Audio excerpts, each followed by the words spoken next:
kumusta mga katupa? Maraming salamat dahil nandito ka. So sa video na ito mga katupa, hindi ko na sasabihin sa inyo kung ano ang gagawin natin sa video na ito dahil nababasa nyo naman sa ating title. So nag-send sa atin mga katupa yung Tuga store or ex-Tuga na store. Nag-email sila sa akin and then pinadalhan ako ng Tuga yun yung yun yung sinusuot kapag graduation. Tama ba? O yan ang joke natin. Pinadalhan nila tayo ng wireless microphone. Thank you so much ex-Tuga for sending me this microphone. So anyway, maraming salamat din ulit sa Markali Print Collectibles sa t-shirt na ito. Suot natin ulit yung galing sa Markali Print Collectibles. For I know the plans I have for you. Jeremiah 29 verse 11. Kung gusto niyo bumili nito mga katupa, may link sa description. Wag na nating pahabain pang video na ito. Simulan na tayo. So ito na mga katupa yung ating i-unbox at i-review na wireless microphone. So makita nyo ngayon sa picture, yan yung tsura nung dumating siya dito sa akin. Ito ay galing ng China at pinadala nila sa akin through Lazada. Hindi uso sa akin yung disinfect yung parcels. Lahat ng mga deliveries na dumadating sa akin, hindi ko na disinfect. Hinang-mahina yung virus na yan at malakas ang ating Panginoon, makapangyarihan si Lord, higit sa lahat. Bubuksan na natin ang laman ng box na ito. I think yung laman nito ay pizza. Magaan lang to mga katupa, hindi siya mabigat kasi nga magaan lang. Bubuksan na natin ang mahiwagang box. So ayan ang makikita natin mga katupa sa ating box. Makikita natin dyan ang laging makikita, ang user manual at saka yung kanyang warranty card. Mayroon tayong dalawang transmitter at mayroon tayong isang receiver. Pwede kayong bumili ng isang transmitter lang at saka isang receiver. At pwede ring dalawang transmitter, isang receiver. So syempre magkaiba yung price nila. Meron siyang lavalier microphone or lapel mic na tinatawag. Isa. Syempre dalawa to kasi dalawa yung ating transmitter. Ito nga yung isang mic. Then ito naman yung kanyang wire para ikakabit natin yung ating cellphone or camera. Ito yung kanyang holder or hot shoe mount na tinatawag. Dahil pwede natin itong gamitin para i-clip natin yung ating receiver. Mapapansin niyo dito meron siyang hot shoe mount. Meron siyang pwedeng ipang-ipit natin sa ating cold shoe mount. And of course, nandito na yung ating transmitter. Ito ay tinatawag na XCM012. Meron din siyang isa pang transmitter nga, yung sinabi ko kanina. Ang kanyang receiver. Yun lang yung nalalaman ng ating box, wala nang iba. Yan. Lapel mic siya. Siguro mga 1 meter. I think 1 meter yata to. Then yan yung itsura ng ating microphone. Meron siyang pang-ipit para sa ating damit. Yan. At yung kanyang wire, mayroon naman siyang nakalagay dyan kung para saan. Or mobile phone para sa cameras or DSLR cameras. Sa transmitter naman, yung kanyang itsura, ganyan. Ayan, makikita nyo naman. Ito yung kanyang antena. Ito yung sumasagap ng signal. And then sa likod, ayan yung itsura niya. Itong nakalagay dito, ito yung pinang-iipit natin para maikabit natin kung saan natin gusto na iipit. Yan. And then, makikita natin dyan yung kanyang volume knob. Kapag i-on natin, ipihitin natin pa right. Or tama ba? Right. Yan. Then, mag-on na siya. Then, off muna natin. And then, yung kanyang knob na yan, yan na rin yung kanyang pinaka-volume. Then, makikita din natin dyan yung kanyang microphone input. Dito naman makikita natin dyan yung display ng signal ng ating connection sa ating receiver. And then, ito ay nabubuksan pala. Dito na lalagay yung battery niya. Yan. Wala pa siyang battery, wala siyang kasamang battery kapag bibili kayo nito. So, kailangan nyo mag-provide ng sarili nyong battery. At I suggest sa inyo mga katupa na kapag bibili kayo ng battery nito, ay yung rechargeable na para magagamit ninyo sa mga susunod pa. Dalawang battery ang kailangan dyan at may nakalagay naman dyan kung anong klase ng battery ang pwedeng ilagay. Pwedeng AA na battery, 15 volts. Meron dyan nakalagay na FM key. Ibig sabihin siguro niyan ay frequency modulator kung hindi ako nagkakamali.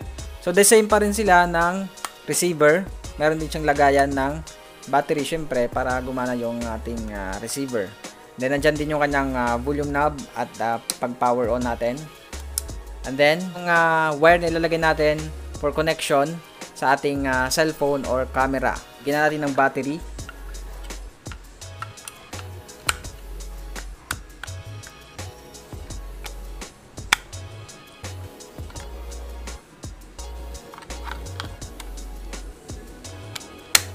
Good news mga katupa dahil hindi siya masyadong mabigat, magaan lang para hindi siya masyadong dagdag bigat sa anumang gagamitin natin, halimbawa sa tripod or monopod. Turn on natin yung ating transmitter.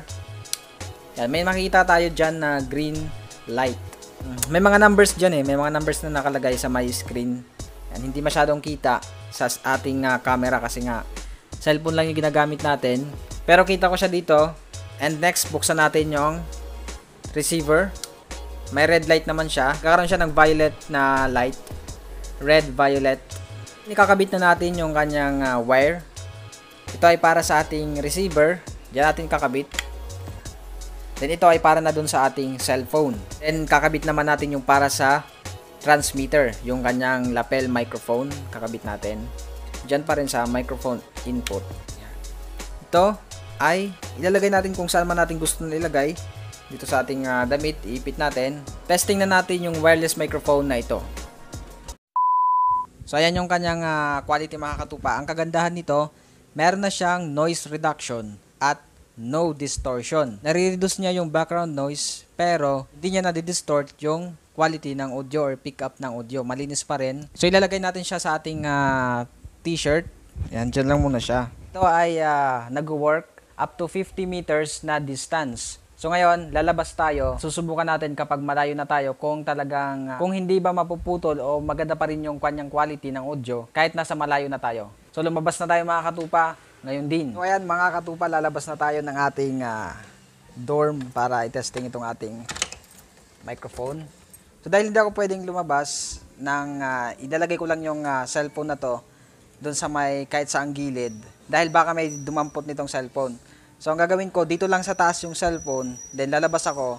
Susubukan natin kung hindi mapuputol yung connection nila kahit nasa taas tayo. So, nasa third floor ako at ganito kataas yung kinaroroonan natin ngayon. Pakita ko sa inyo. Nasa taas tayo at yan yung kanyang distance. Pupunta tayo doon sa baba, tapos hanggang doon, para testing natin yung kanyang quality. So, let's start mga katupa. Ilalagay ko lang yung cellphone dito. Yan, dito lang natin ilalagay. Then, doon na tayo pupesto. Let's go. Bababa ako ng hagdan. Yan, marinig nyo. Nasa baba na ako. At masyado mainit. So, nasa baba na ako mga katupa. Papakita ko sa inyo. Kita ko mga katupa. Yan. Makita nyo. Dito ako nakapesto ngayon. Marinig pa ba yung aking boses? So, lalabas tayo. Subukan natin na pumunta doon sa may malayo. Yan, tatawid tayo. Kung marinig pa ba yung boses natin. Yan. Siguro narinig pa ba ako makakatupa dito sa ganito kalayo. So testing natin na palayo tayo ng palayo.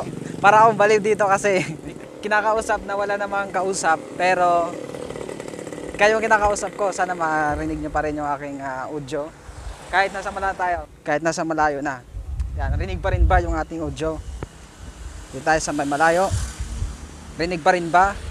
Baka naputol na yung ating signal. Kita nyo pa rin ba ako mga katupa? Nasa malayo na tayo. Ayan. So pinakamalayo, kita ko pa rin yung cellphone ko na nasa ilang meters na to. Ilang meters na kaya to? Siguro nag 50 na. Baka naabot na natin yung kanyang maximum. So dito na ako di na ako masyado kita dito. So dito na ako titigil mga katupa. Siguro wala na yung signal natin. Yan. Try natin na lumayo ng lumayo. Mayroon pa bang narinig? So testing natin. For God so loved the world that He gave His only Son, that whoever believes in Him shall not perish but have eternal life. So yan. Anong masabi nyo mga katupa sa quality ng audio natin dito sa ating wireless microphone? Yan. Kakaway ako dito mga katupa. Yan. Tatawid na tayo at babalik na tayo dyan. Aakit na ako mga katupa in 3, 2, 1. Grabe na impress ako mga katupa. Umabot na tayo doon sa may medyo malayo na talaga yon. At hindi pa rin masyado napuputol yung audio natin. Pero meron na siyang parang nagpuputol-putol na ng kaunti kapag malayo na. So masasabi ko mga katupa na grabe, sobrang ganda. Magamit ito lalo na sa mga interview. at sa pag-vlog sa labas. So, hindi mo na kailangan pa na mayroon kang gagamitin na may wire. So, yung price nga pala nito mga katupa, kapag isang transmitter lang tsaka isang receiver yung inyong bibilhin, ito ay nasa 1,000 lang. Titingnan ko lang yung price. Naiwan ko dito sa ano. Kapag isang transmitter lang at isang receiver, or tinatawag din na XCM01, sa 1,769. At kapag dalawa naman, or yung tinatawag na XCM012, ito ay 2,339 pesos. Bukod pa doon yung kanyang shipping fee. Kung gusto nyo bumili nito mga katupa, pindutin nyo lang yung link na nasa baba at available ito sa kanilang Lazada store. Thank you so much X2ga for this item. Jesus loves you and God bless. Yun lang mga katupa, God bless you and all the glory belongs to God. Bye-bye.